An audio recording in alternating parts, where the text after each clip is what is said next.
Hey everybody, it's Lynn Pratt. Today I'm going to show you how I came up with my image that I painted my layered leaves from.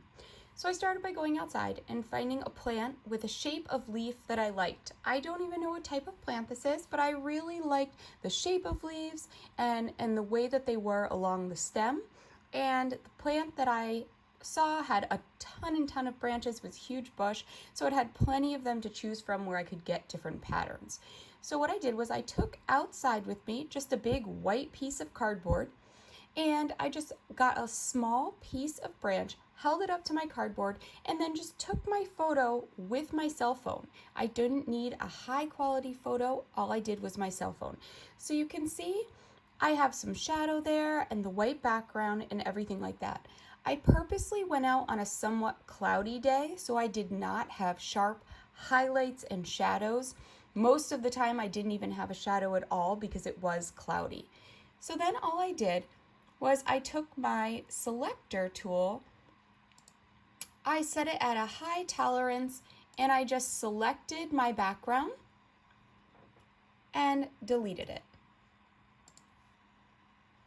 So I've gone through and selected my different areas and erase them. If you need to, you can select an area and then just go through and just erase completely so that there's no background at all. So I'll go through and erase all the shadowed areas, all the white areas, everything that's around this that I don't want in my image. So once I have that image, then I can just go through and copy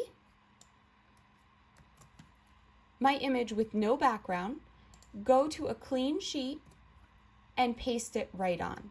Okay, so now I have this layer of leaves. So when I went and took my pictures, I have a ton of pictures. So you can see I took about 20 at least different photos of these leaves in all different orientations, so that I had a bunch of different patterns of leaves to work with. So then once I have this in my new drawing, I can take a piece of one, copy it, paste it, and add it right to the bottom. So now I have a nice long leaf.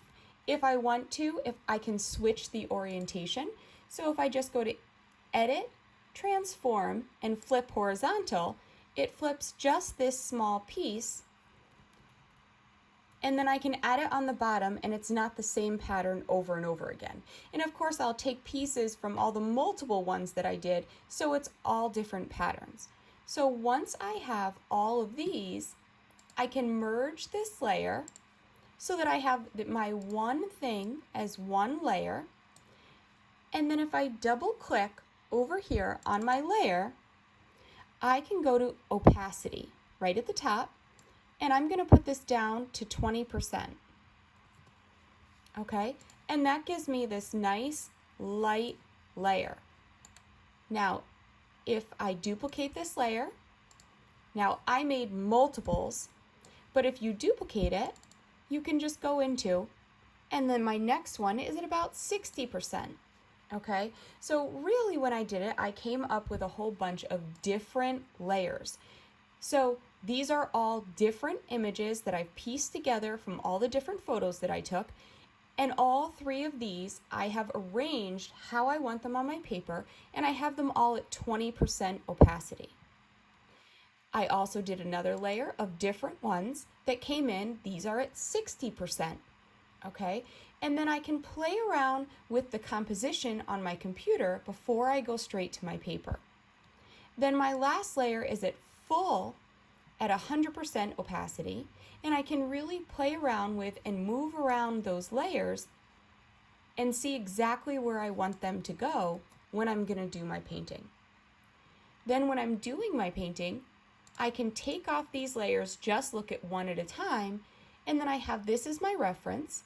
And then when I'm doing my next layer, I just make it active on my screen so I can look at the next layer, and then finally the third layer. And that makes it a lot easier to figure out your layout and to paint it. I have to say, this kind of thing takes a lot of time, but I also enjoy doing this part of editing my photos just as much as I enjoy the painting. So if this is not something that you enjoy doing, you can easily sketch it out on a piece of paper as well. However, I really enjoy editing the photos and playing around with them on the computer, getting the perfect leaves, moving the leaves around so that they're at the perfect orientation, so I have that great reference photo to go by. So I hope this helps. You, of course, can do this with anything. You can do it similarly with a flower. So if you want a bouquet of flowers, you can go out and take separate photos of flowers with a white background and then arrange them in your computer in the perfect arrangement, add the leaves where you need them, and then you have a perfect reference photo to go by that you might not normally find outdoors.